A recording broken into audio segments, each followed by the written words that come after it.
I present the King as he would have appeared in the year 1544, when he was aged 53 and married to his new and 6th wife. We hope that you enjoy what the King has to say.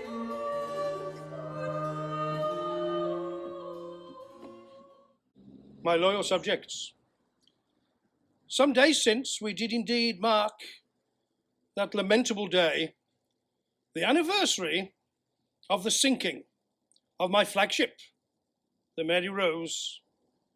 And on that occasion I did say unto you, my loyal subjects, that with time and age, it does become, as one does become an old man, a time of reflection upon those anniversaries. 'Tis a fact that all of my life I have walked hand in hand with death. I am indeed the very product of death, and so much of my life is marked by significant events.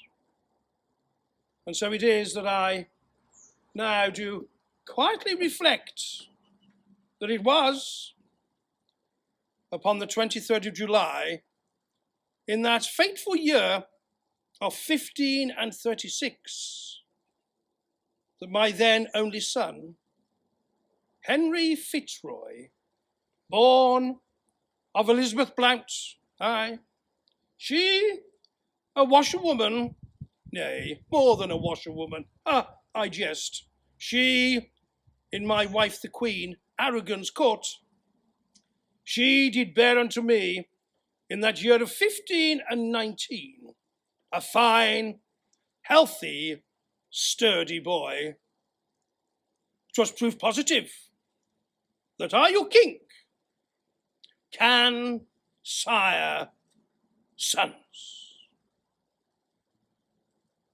Henry Fitzroy, the son of the King, was my natural son, the King's bastard. All the world did know that Fitzroy was my son, although in truth his birth was kept discreet to avoid scandal. He was born during my wife's last confinement, the 6th child that Aragon did bear, the 5th dead child. Kings may indeed marry for love, but in truth, kings do marry to beget children, to sire of sons. It is how a wife, indeed no less a queen, does prove her worth by the bearing of sons lawfully begotten of the King's body. Aragon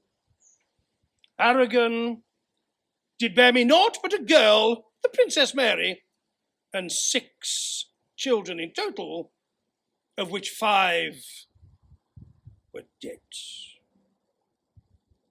If a king cannot have an heir, it matters naught what else he can do. And yet Aragon's womb did become as barren as a brick. It was the birth of Fitzroy that did prove to all that I, your King, could sire of healthy sons. But he, Fitzroy, was gathered unto God in the year of 1536, upon the 23rd of July, when scarce but 17 years old. Fitzroy, proof positive that I was a virile man, a man possessed of the ability to produce of sons. As I did say, his birth was kept discreet, but thence he did rise in importance to me, his father, and within the court, for I have suffered many losses. At this time, there were no other males at court. I have no brothers. I have no close relatives of good report. I have no one to share the burden of kingship. And thus as time did progress. Indeed, my second wife, Boleyn, did bear of a child, a living child, the girl Elizabeth, and thence 2 dead children. It did become increasingly apparent to me, your king, that the Lord our God would not give me male children by these queens. Am I not a man? Does all the world not have a son? And thus the young Fitzroy did rise in eminence. All did know him to be the king's natural son, the king's bastard. He is the only natural son I did ever acknowledge and recognize. And in those dark times, when it did seem that I, your king, would not have of a male heir, Fitzroy did grow in importance.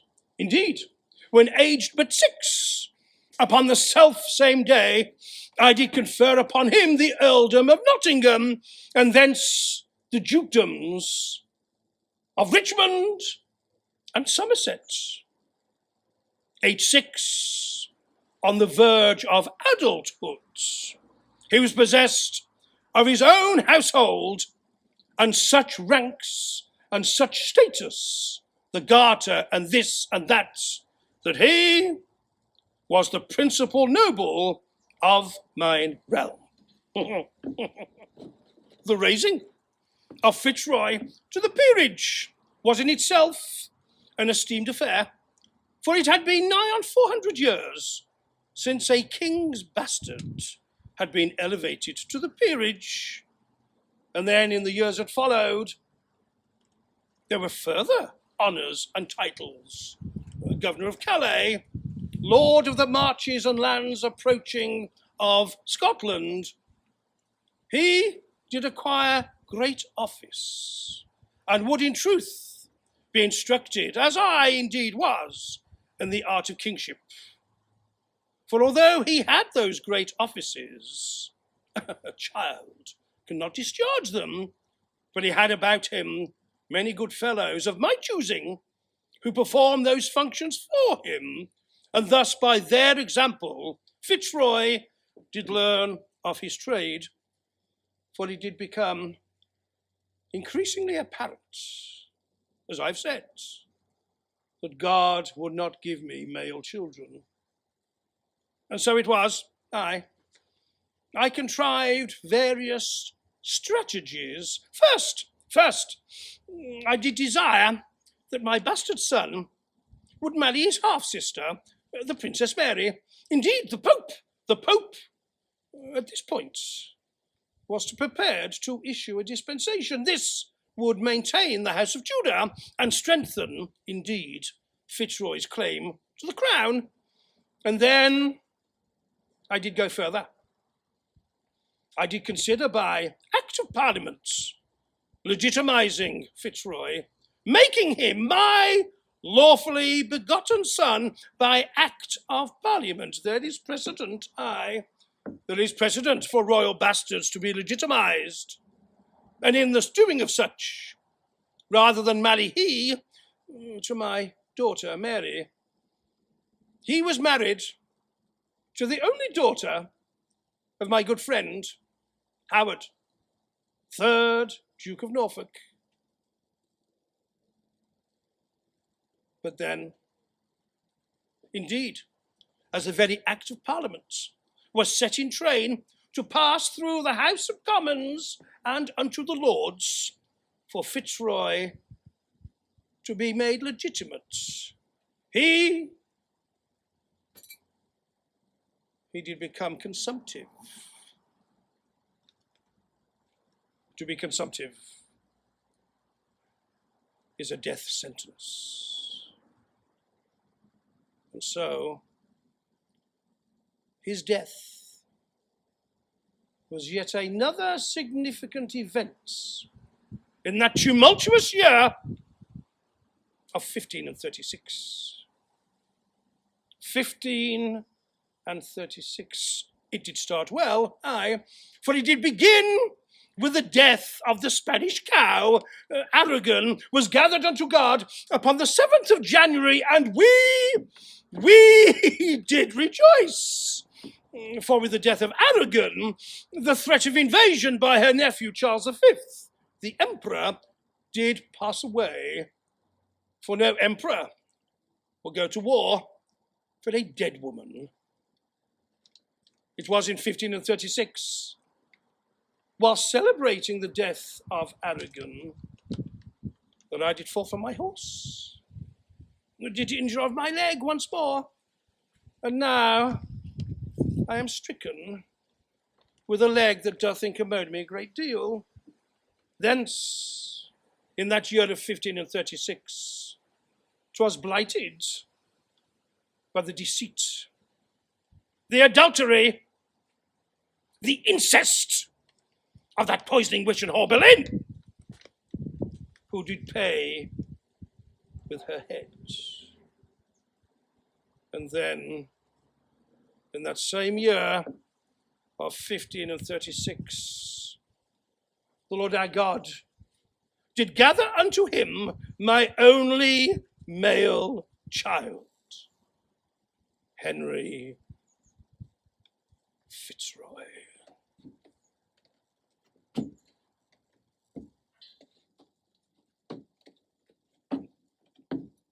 My son Fitzroy, having passed to his great reward, he died at the Palace of St. James, where his father-in-law, Norfolk, did take charge of all proceedings.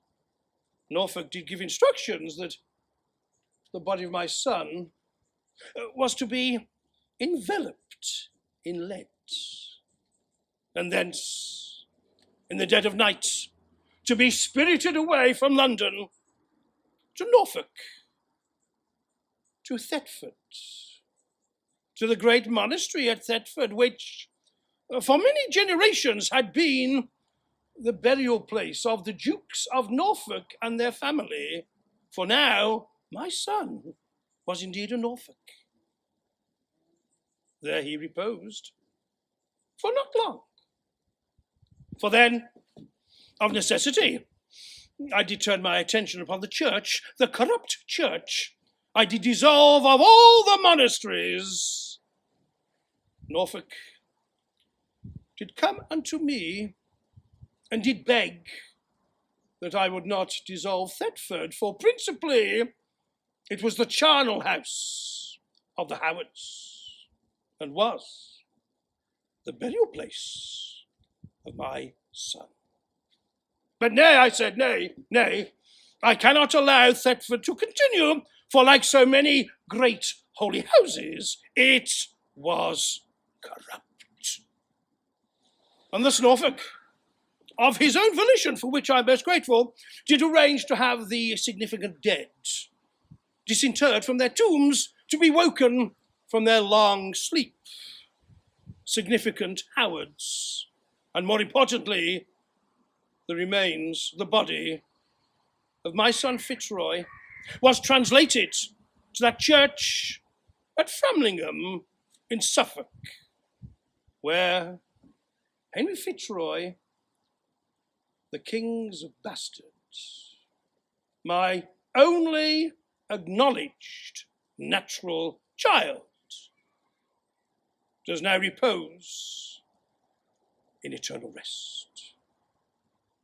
And so, my loyal subjects, in this continued time of anniversaries, I do ask that on the coming date of the 23rd of July, you do remember in your prayers, indeed to pray for the eternal repose of the soul of the king's natural son, Henry Fitzroy.